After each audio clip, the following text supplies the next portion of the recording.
1. Assess the risks. First, you need to think about the risks associated with sex.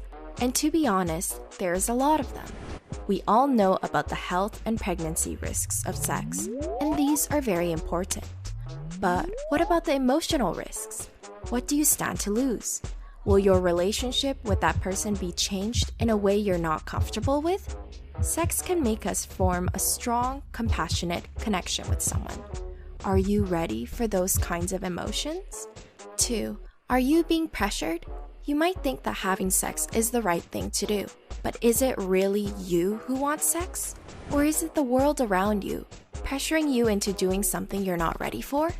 Peer pressure is a very real thing, especially when it comes to sex. Young people are under enormous pressure to lose their virginities, and it kind of becomes a competitive thing.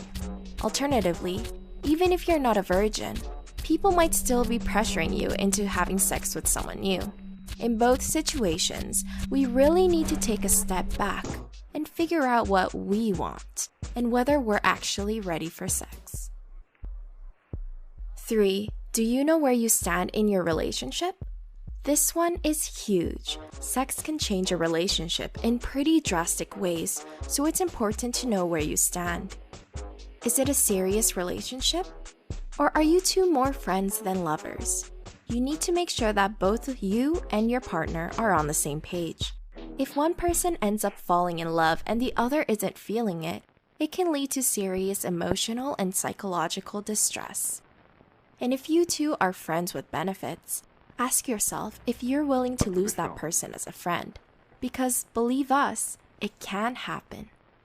4. Your genes might actually determine when you lose your virginity.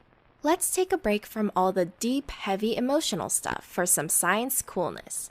Yes, we're talking about figuring out when you're ready for sex. But what if it's determined by your genes? That's right. Researchers at Cambridge University found that genetics might determine about 25% of the differences between when people lose their virginity. So what this means is that losing our virginity is something we can't rush, even if we want to. We have to wait for our bodies to be biologically prepared. And for some, hormones don't start firing until later in life, simply because of the genetics we were born with. 5. Think about your past experiences. Sometimes, the best way to come to a decision is to look into the past. What do your past experiences tell you?